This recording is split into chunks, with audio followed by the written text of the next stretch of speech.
let's get it back to where we are right now. And we're talking to a wider audience than just leaders.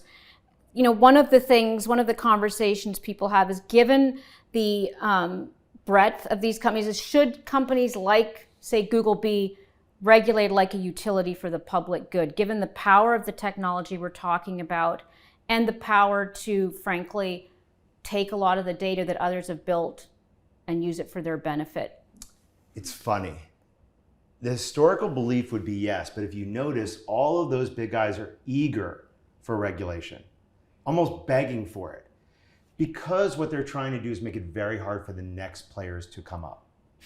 I don't know if I would be so... Like net neutrality or something like that. Yeah, you remember how great net neutrality was? Or all the privacy advocates screaming that cookies were bad, and now they've guaranteed Apple you think and Google there's monopoly. room for the kind of ambitious upstart in this environment? So the regulatory environment should be let the market work it out. Let's take the second part, then I have to make a decision over what do I invest in so that I can continue to grow without disrupting myself so much that I lose my investors. Hard to say, it's on a case-by-case basis, but any general observations that you're making? Look, I will give stop the fear and start focusing on, there's a point where greed actually works in your favor. Work on greed. The greed Is good? Are we Focus back? on greed. I'm going to Okay. go back to Gordon Gekko. Greed is good because I think fear has been so much of the driver of, oh my God. And even when I hear it's like a nuclear bomb, okay, that's a bit of an exaggeration. What's the first step? Because obviously one first step is, hey, I'm going to use generative AI and I'm going to use it on our customer service or something where it's a clear value proposition. Is that where the smart money should be going? So where the smart money is going is, one, trying to make sure there's deep learning being applied to the problem they're solving, not that it has deep learning.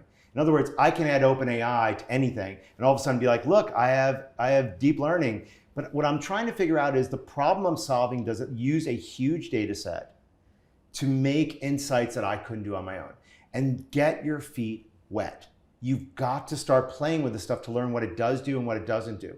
A lot of people are sitting there finding reasons to not do it. Our JP Morgan Chase, remember when Jamie Dimon's like, we're not gonna let anyone use OpenAI. Okay, kudos. Good luck with that, yeah. Yeah, good luck. They're all doing it anyway. Why not make a decree of it? That's like don't BlackBerry, when it's like BlackBerry versus Apple, and they sort of forgot people were bringing their phones to work anyway. That's kind of... It's insane, but this is what's going on right now. And I think the people who are afraid of the future, afraid where it's going, are finding excuses not to be able to do it. It's confidential data, as if this stuff matters. Confidential data absolutely matters, but these neural nets don't remember the information in a way that it could ever repeat it back the way people think.